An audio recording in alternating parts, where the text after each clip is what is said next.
Olá pessoal, meu nome é Lindsay Lohane e hoje venho trazer mais um vídeo de curiosidade sobre o Antigo Egito aqui para o canal. Então já vai deixando o seu like, se inscreva e ative o sininho para receber notificações de novos vídeos. E irei deixar o link da playlist aqui na descrição do vídeo. Então, vamos lá! O Antigo Egito, um olhar para o passado.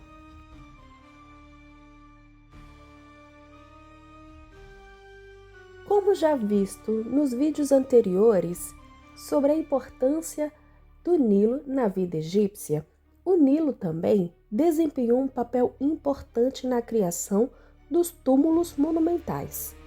Um antigo diário de papiro de um funcionário envolvido na construção da Grande Pirâmide de Gizé, por exemplo, descreve como os trabalhadores transportaram blocos maciços de calcário em barcos de madeira ao longo do Nilo e, em seguida, encaminharam os blocos por meio de um sistema de canais até o local onde a pirâmide estava sendo construída.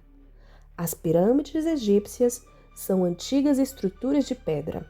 A maioria delas foi construída como tumbas para os faraós durante os períodos do Antigo e Médio Império.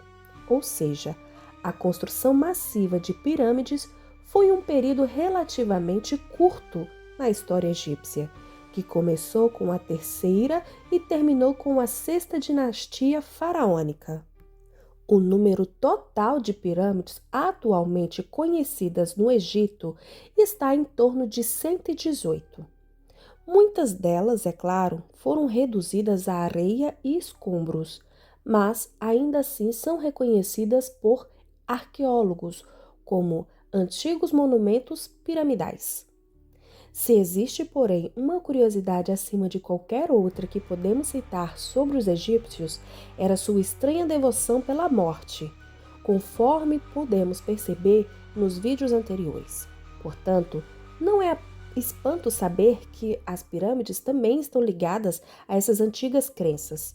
Isso reflete igualmente em suas obras arquitetônicas mais proeminentes pela enorme quantidade de dinheiro, trabalho envolvido na construção desses antigos túmulos e o tempo.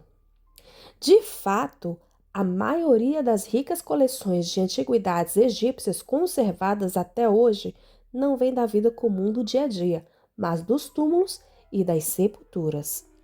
A explicação para isso é relativamente simples. Ocorre que as tumbas datando tanto do período pré-dinástico quanto da duração de 3 milênios de história egípcia foram encontrados em número considerável, ao passo que restos de casas e até mesmo os palácios são bastante raros. Chega a ser paradoxal que um grandioso reino construído em pleno deserto às margens do rio Nilo tenha assim desaparecido. Mesmo capitais importantes como Mênfis e Tebas desapareceram quase completamente sem deixar vestígios. Nada resta dos palácios daqueles reis cujas pirâmides constam desde a antiguidade, entre os monumentos mais célebres do mundo. Nem mesmo sabemos se esses palácios estarão em Mênfis ou nas proximidades das pirâmides. Talvez essa desolação do antigo império egípcio possa ser compreendida à luz das profecias bíblicas. As ruínas gigantescas de Mênfis foram saqueadas por conquistadores árabes que usaram seus destroços na construção de suas cidades. Tebas, antes chamada No-Amon ou apenas No, e seus próprios deuses tiveram um fim similar.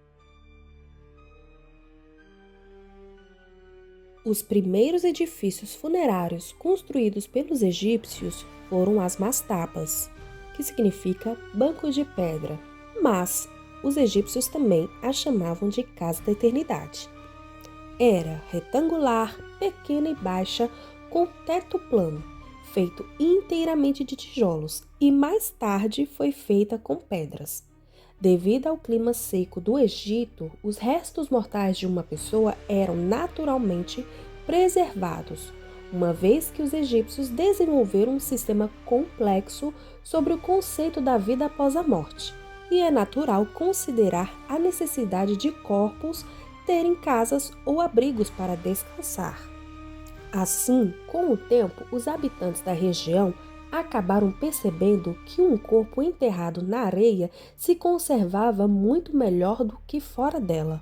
Consequentemente, isso levou os egípcios a desenvolverem suas próprias técnicas de mumificação. E é precisamente esse o objetivo de uma mastaba, a fim de que o corpo pudesse ficar sobre a terra e não dentro dela. Essa construção fornecia ao corpo uma proteção mais adequada para que não fosse violado por animais e ladrões de sepulturas ou qualquer outra adversidade. Uma mastaba era como uma casa para os mortos e os túmulos precursores das famosas pirâmides. Inicialmente, até pelo menos o período do Antigo Império e do primeiro período intermediário, apenas a realeza ou os altos funcionários eram enterrados nessas tumbas. Com o passar do tempo, no entanto, os homens mais ricos exigiram túmulos mais sofisticados e complexos, que se desenvolveram cada vez mais até surgirem os complexos funerários conhecidos por pirâmides. Porém, um formato não anulou o outro. Os dois coexistiram e as mastabas continuaram recorrentes, pois era uma alternativa mais barata para o povo comum. Os primeiros modelos eram, porém, uma sala, que era a capela do túmulo, foi estruturada a fim de acomodar as imagens, ofertas, inscrições e tudo quanto pudesse estar relacionado à vida eterna ou espiritual do falecido. E assim, as câmaras de armazenamento poderiam ser abastecidas com alimentos e equipamentos, e as paredes começaram a ser decoradas com cenas que mostravam as atividades diárias daquele falecido. Quem olhava de cima via uma estrutura simples de tijolos, mas as antigas mastabas consistiam em duas seções básicas, a superfície e a subterrânea. Podemos dizer que a área subterrânea era o centro do monumento, uma vez que abrigava a câmara funerária onde era colocado o sarcófago. Essa seção era ligada com a superfície por meio de um poço vertical que conectava as duas partes. Assim, as câmaras funerárias eram escavadas profundamente na rocha e revestidas com madeira ou tijolos. Na seção da superfície, dois compartimentos foram se desenvolvendo gradualmente. O primeiro era um nicho oculto chamado serdab, usado para estocar tudo aquilo que pudesse ser considerado essencial para o conforto do falecido na vida após a morte, tais como comidas, bebidas, roupas e outros itens preciosos. Esse compartimento também abrigava uma estátua do falecido chamada estátua K, que servia como representação do rosto do falecido, a fim de auxiliar a alma a reconhecer o local onde estava seu corpo mumificado e assim poder voltar para ele. O alto das paredes do serdab continham pequenas fendas permitindo a alma sair e retornar ao seu corpo durante sua jornada diária. Os antigos egípcios acreditavam que a alma tinha de retornar ao corpo durante a noite, do contrário, deixaria de existir. Além disso, ainda que a estátua do serdab pudesse ser vista da câmara ao lado, sua função na verdade era permitir que a fragrância do incenso queimado e, possivelmente, os feitiços falados nos rituais chegassem à estátua. Mais tarde, no entanto, uma porta simbólica talhada na pedra começou a ser incluída no serdab para servir como local de passagem para a alma. Para os egípcios antigos, essa porta falsa era um tipo de fronteira entre o mundo dos vivos e o dos mortos. Sobre ela se inseria inscrições e imagens que exaltavam as boas práticas e realizações do falecido. Era por meio dela que uma divindade ou espírito poderia entrar ou sair. A porta falsa tornou-se o elemento principal da capela de um túmulo, onde os membros da família poderiam colocar oferendas para o falecido em uma laje especial situada em frente à porta. A maioria das portas falsas foi colocada na parede oeste da capela funerária, isso porque, para os egípcios, O oeste estava associado à Terra dos Mortos, que era a direção do pôr do sol. Em muitas mastabas, tanto o marido quanto a esposa e outros parentes enterrados tinham sua própria porta falsa. A partir da terceira dinastia, as portas falsas desenvolveram-se em pequenas capelas repletas de pinturas e imagens, constituindo o segundo compartimento da superfície. É possível notar que tanto o ritual fúnebre quanto a arquitetura local eram muito importantes, pois acreditavam-se que ali o falecido iria, pela eternidade, usufruir de sua nova vida no mundo de Osíris, isto é, no mundo dos mortos. E, precisamente, essa estrutura que serviu como base para o desenvolvimento das complexas e colossais pirâmides.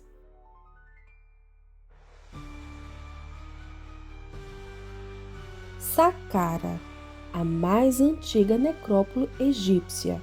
Trata-se de um setor a noroeste da antiga cidade de Mênfis, a mais antiga capital dos egípcios, onde inicialmente os faraós abrigaram seus corpos e de seus entes queridos. Os mais antigos faraós da primeira e segunda dinastias, com suas respectivas esposas e ministros, estão nela sepultados em monumentais edifícios. As primeiras pirâmides mais antigas foram inicialmente construídas em forma de degraus, o que leva alguns a sugerir que, na verdade, elas podem ser um tipo de adaptação dos zigurates mesopotâmicos, datados de cerca de 4.000 a 3.000 anos antes de Cristo.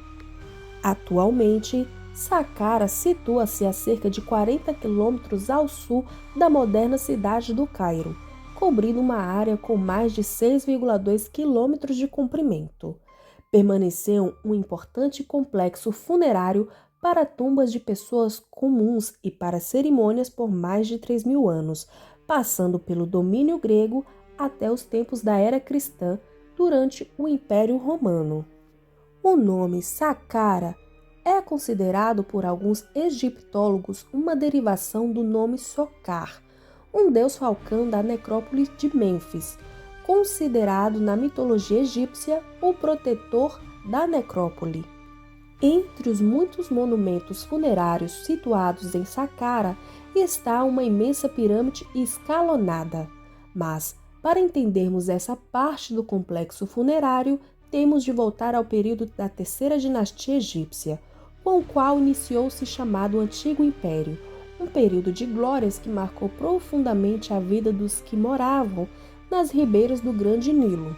Saqqara é documentada historicamente como a primeira pirâmide de todo o Egito, e os egiptólogos a atribuem ao faraó de José da terceira dinastia. De fato, a engenhosidade, a engenharia e o novo estilo arquitetônico dessa pirâmide são geralmente conferidos ao vizir do faraó, o polimata e sacerdote Imhotep. Muito de sua vida foi engrandecido e alguns supõem que existem certos aspectos lendários em sua biografia, mas o fato é que Imhotep consta como um dos homens mais sábios de seu tempo. Em uma estátua, por exemplo, ele aparece sentado segurando um papiro ao colo, o que evidencia sua destreza na arte de escrever. Mas ele tinha ainda outros atributos. Além de vizir e sacerdote, foi filósofo, mago, astrônomo, escritor, arquiteto, engenheiro e médico. Dizem, inclusive, que a atribuição que se dá a Hipócrates como pai da medicina é um tremendo erro, que só se concretizou porque a descoberta histórica de Imhotep chegou tarde demais.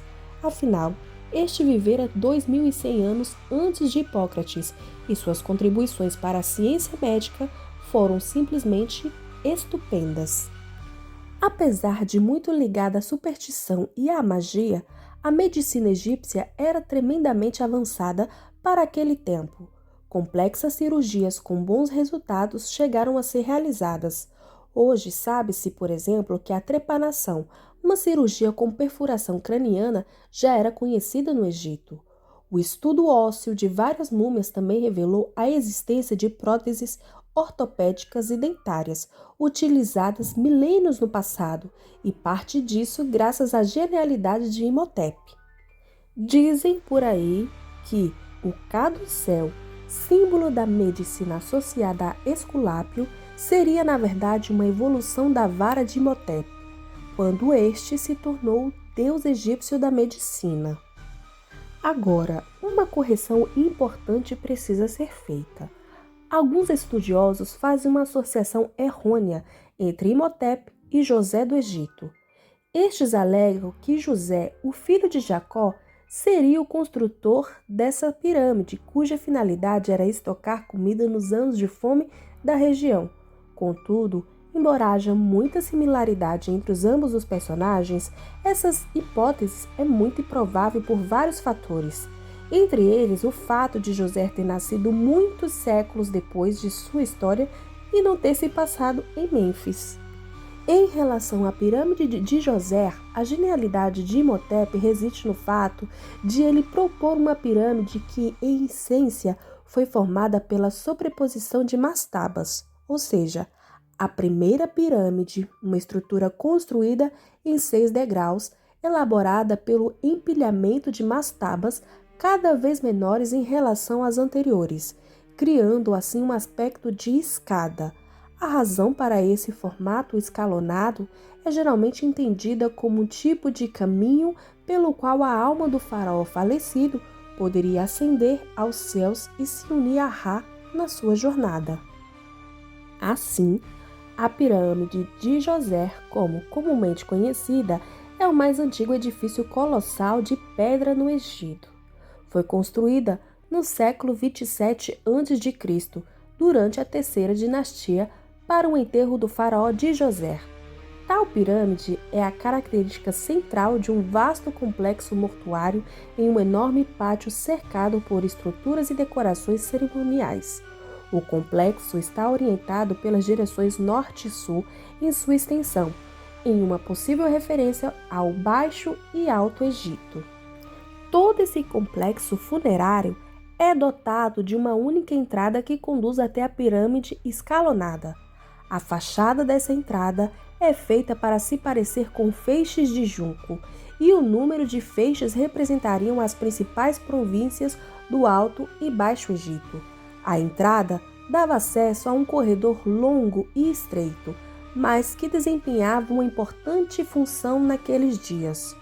O recinto tem um dossel de pedras calcárias esculpidas para parecerem troncos, e no fim da passagem, o corredor conduz a uma grande abertura feita de pedra maciça, imitando uma porta com dobradiças esculpidas e que está permanentemente aberta.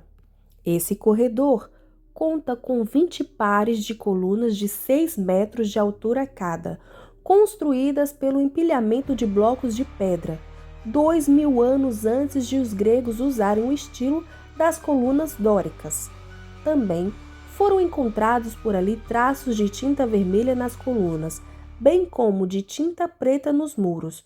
Com isso, se conseguiu o efeito de fundir os muros às sombras, criando a ilusão de que as colunas se mantinham erguidas por si próprias. No fim da colunata está uma transversal sala com um teto sustentado por 8 colunas ligadas em pares por blocos de calcário, dando acesso ao átrio sul. O átrio sul é um grande pátio que se estende entre o túmulo sul e a pirâmide de José. Dentro do átrio estão pedras curvas que se acredita serem marcadores territoriais associados ao festival Reptset.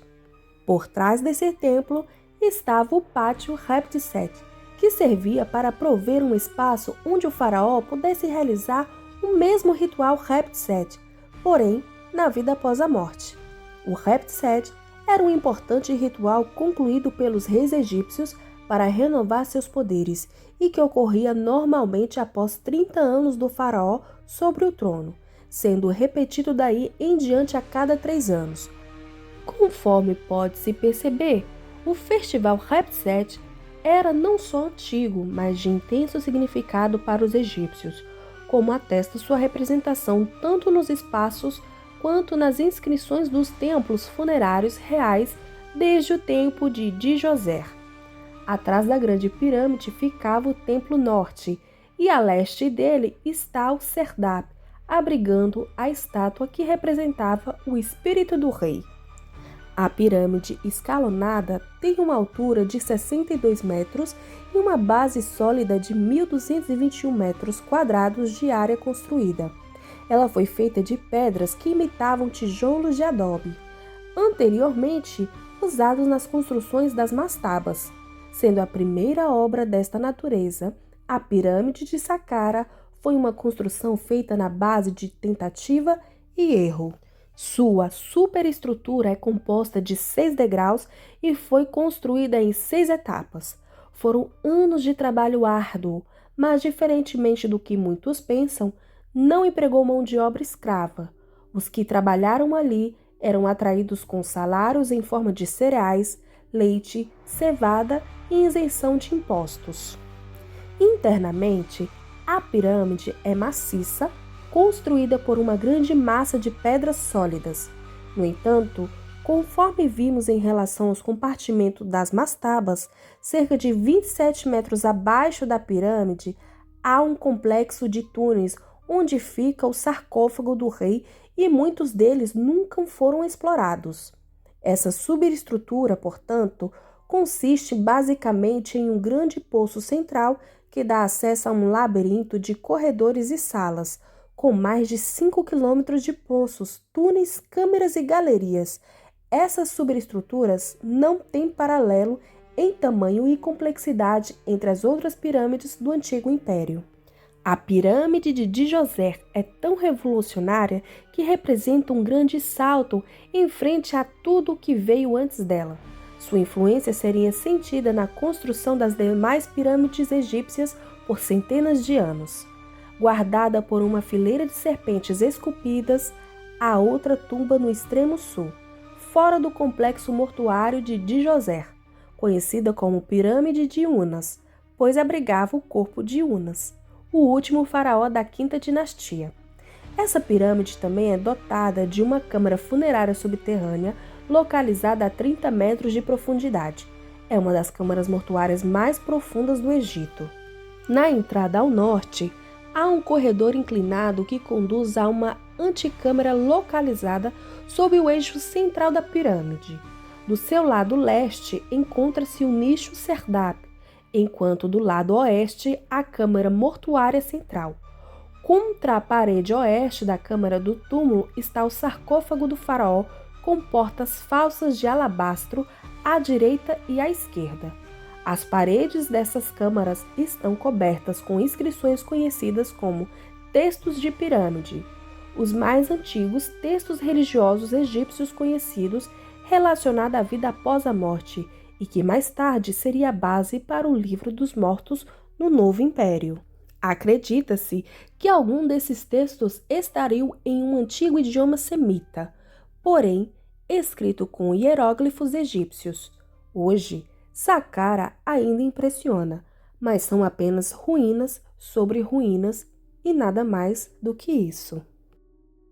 Então é isso, pessoal. Gostou do vídeo? Então deixe o seu like, comente, compartilhe e se inscreva. Lembrando que já tem outros vídeos aqui falando sobre o Antigo Egito. Deixarei o link da playlist na descrição do vídeo. Então já ative o sininho para receber as notificações para os novos vídeos, tá bom? Um grande beijo e até o próximo vídeo. Tchau!